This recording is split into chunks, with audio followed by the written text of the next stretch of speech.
Today, excellent, super awesome guest. Definitely smarter than me.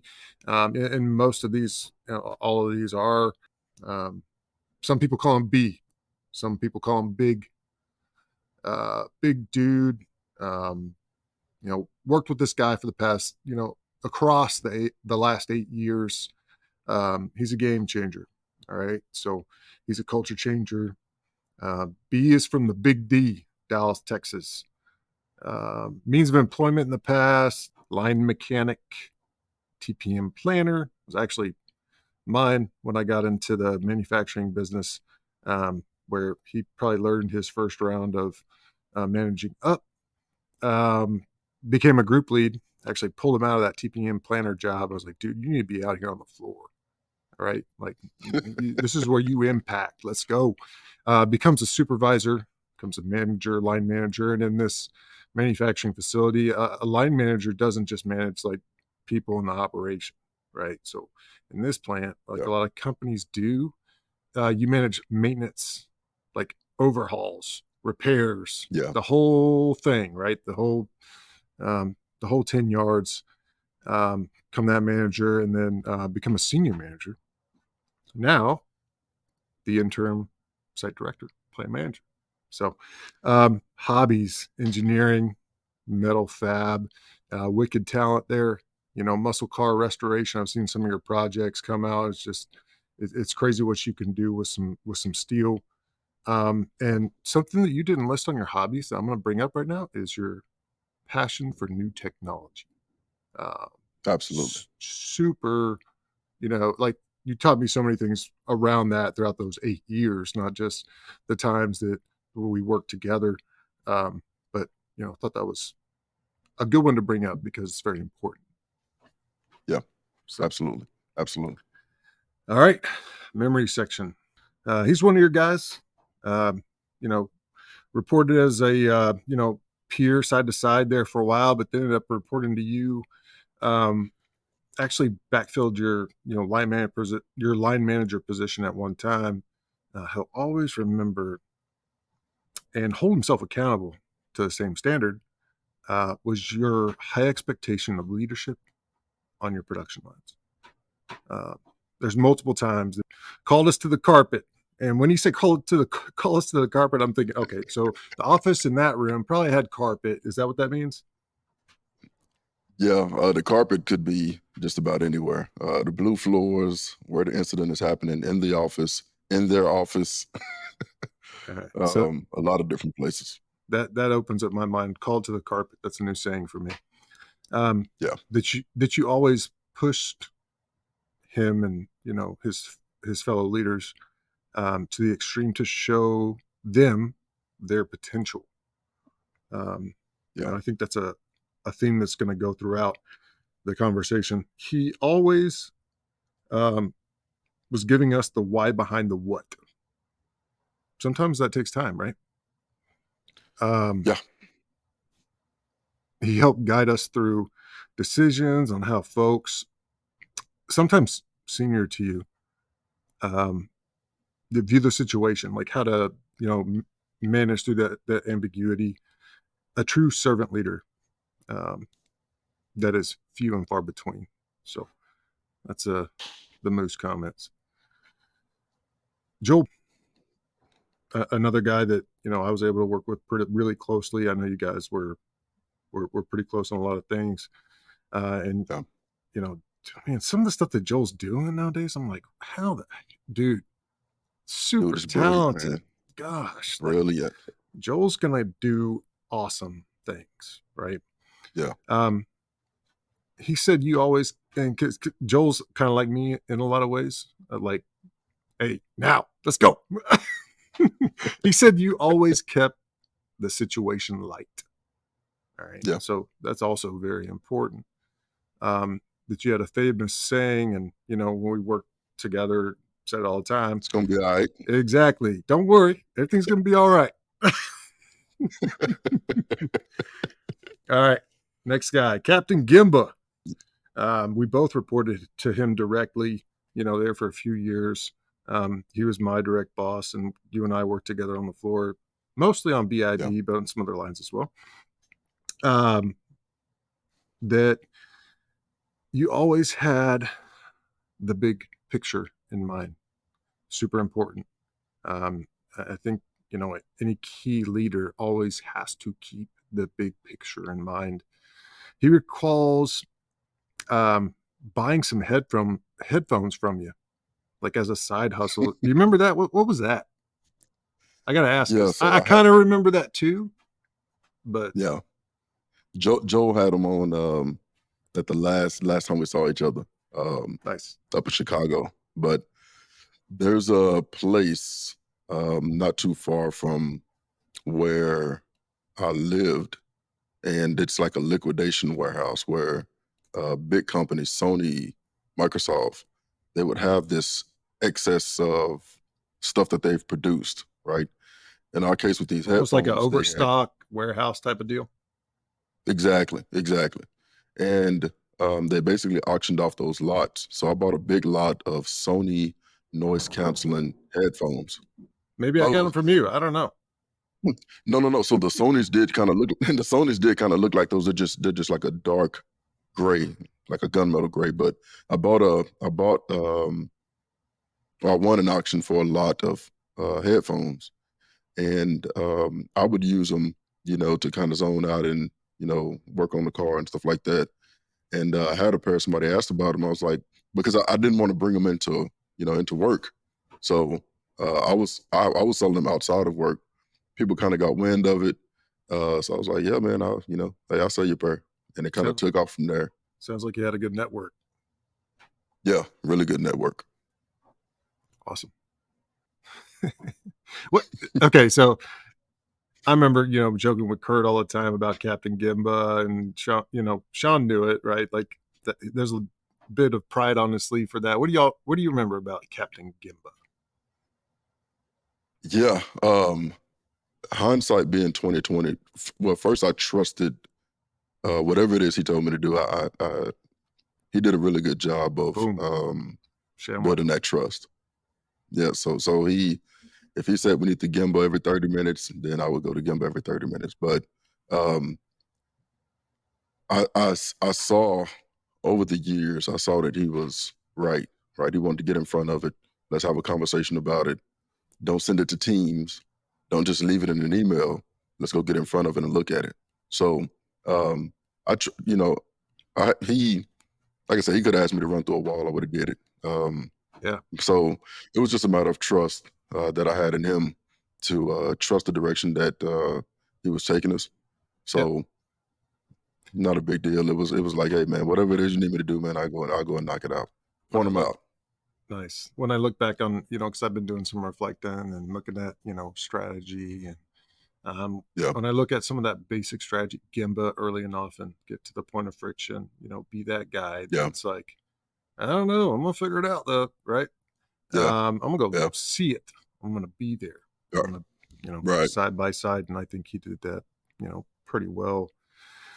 Um, he said you super negotiated your pay, going from that group lead role to supervisor. I wanted to throw that out there. I'll let you talk Yeah. because I remember So doing the the way, same thing with you one time. I was like, "Hey, do you need to be a supervisor?" And you're like, "Nah, man. Like, I'm, yeah, hour by hour, this is doing well for me, right?" right. Yeah, man. And the kids are adults now, but during that time, I really had to look at, and I weighed the two, and I thought on it for a pretty good while. I was a football coach for the kids, right? I was doing stuff for other kids in the neighborhood, kind of up the street from us. And those kids didn't have a lot of resources, didn't have fathers in the home, stuff like that. Yeah. Um, Buying football equipment. Eventually, when football season was over with, they opened up a boxing gym not too far from my neighborhood. I boxed as a kid, so buying boxing Boom. shoes, boxing trunks. Um, so that's where I was like, hey man, if I do this, um, I can't necessarily from a monetary standpoint or from a financial standpoint, I really can't take a big hit because I have other people um, that are counting on me for them to even be able to participate in some of this stuff. Yeah. So, um, definitely thinking about myself, I was like, hey, I think I'm pretty good at this. I can fix the machines. Um, I can create the VMBs. I can update the VMBs. I can be influential with some of the folks that other people may not be able to get through to. But also, even outside of that, I have people who are really counting on me to kind of be their de facto step in dad sometimes during the week and on the weekends when we do boxing tournaments and we have uh, football games. So Yes. there was a lot of stuff behind that. So I had to take a hard stance because that's something that was really really important to me that I had going on outside of work. I got a goal today. My goal is to wrap in as many good tie-ins of quotes of people into this conversation because I know one, I know your background. I know Yeah. stuff that you went through and how much value you bring. So, um, anyways, on to the next one. Yes, indeed. He said you were a killer mechanic, and that you knew it. That you, yeah, and that's another conversation we're going to have here in a little bit. Um, Yeah. that confidence was a motivator, and a guy named Yeah. Damien always looked up to you. Um, Yeah. he remembers plenty of his talks with you behind a closed door, um, Mm, that you just needed someone to listen to that was, unbiased on the situation. Another yeah. killer trait, out of a good leader. Um, that at the time, we were all kind of working together. Mod One um, had really turned it around, man, and built an Yeah. excellent talent pool. And I know there's Yeah. a lot of that in your story and the pride piece of it. That B was one of the good ones, like the good ones. Um, that he loved it. Um, lastly, was able to you're able to loosen up at his house for Joel's going away party. He had to do that 1 year deployment, or whatever, and that one Yeah. really stood out to him as like icing on the cake, I guess. So All of those guys from yesteryear, right? Huge fan of those guys and the patience that they took with this mechanic who started out with the little, you know, dipping tobacco and jeans tucked in his boots and hat turned backwards, pants kind of dirty on the thighs and hat turned just backwards. enjoying, Oh, yeah, imagine that. because yeah, exactly, You exactly. know what I'm talking about. Yeah, exactly. Yeah, I know exactly what you're talking about. The difference is I would do it because we had to climb underneath the filler. You Oh, know what I so it's a mean? safety thing. So Okay, totally different. right, right. So and then with my size, I needed it to be able to get in to have some kind of protection because we would get the grease would kind of drip down like when we're changing the blocks and stuff like that. Yeah. So Well, that was much better. climbing it. Oh yeah, oh yeah, climbing in and out of the machine. So a lot of times I wear my hat backwards because you were constantly in and out, troubleshooting, climbing underneath stuff. So Nice. All right. Last one. This one comes from a guy named Davies. We called him the Shark. Um, I, did you call him the Shark at the same time? I didn't run that past you, but me and Kurt always called him the Shark. and a lot of times working with those guys over the course of months and years, it was like, hey, if stuff need to be clean, like clean it. If we have rework that's in the rework area, get it reworked. You know, Yeah, bagging the don't box reworks is the worst. Um, yeah, but built a lot yeah. of character through it, right? So and Oh learned a yeah, lot. oh yeah, All right. So he said, um, this dude was always hungry and showed up, um, and showed respect. He recalls meeting you, first time coming to the plant, technician working on nights. He saw a lot of himself in you. Uh, Mhm. that your desire to do more and willingness to put in the work to do Yeah, so actually happened, right? So yeah. that's pretty, solid. Um, he'd always say to his folks, talking about you, um, Mhm. the McRib is back and McDonald's is hiring. if this is not the right work for you, uh, Yeah. here we show up to do our job, right? Yeah. Um, Yeah. your ability to connect with people, 100% big time, shout it from the mountain with frontline folks was huge. Um, Yeah. he would always say, talking about you, um, that I want to be like Davies, and Davies would tell you, quit aiming so low, because you're going to be better than me, right? So that's the memory section, man, Yeah, man. and it's where I turn it over to you to say whatever you want. Yeah. Appreciate the feedback from those guys, man. With all the individuals that you mentioned, all of them had a brilliance to them, right? Um, you could probably to this day you can ask Moose about something with raw materials, and he'd be able to tell you. Um, but really, a guy who, being an ex-military guy, as you know, my family has a heavy military history, so I've always Yeah, worked really well with people who are Vietnam, really right? Your regiment. your dad in Vietnam was a Yeah, explosive crazy ordnance story. disposal. Yeah, Yeah, yeah, those he guys was are he was in it. different breed. Yeah, he was an interesting character. But I've always worked really well with people that are really regimented, and I've always kind of taken it and turned it into, it's really regimented, but it doesn't look like it. So try to add a little bit of fun to it. But Yeah, all of those guys that you mentioned are brilliant. Moose, brilliant guy. Joel, brilliant mind. Able to be really regimented, but also once he sees that you're able to do the work, or that you're willing to do the work, or that you are adding value, lets his guard down enough to be like, yeah, this dude is human. But yeah, it takes, he has to see the value that you add, right? yeah, Um, I learned compassion from Sean, because I would get frustrated that everyone didn't share my work ethic, and to me, I didn't realize I was kind of obsessed with what we do, and yeah. Dude, the I competitive. I gotta throw a tie-in in here now, okay? That's my goal, right? Let's do it. Conor Let's do it. McGregor. Every crowd has a different energy. Every place has a different Yeah, energy. I just feed off that energy. It is what it is, right? yeah, Here's a guy that a lot of people don't like him, but he pretty successful, dude. Right? yeah. He, Similar he wins. theme, it seems. So Yeah, man.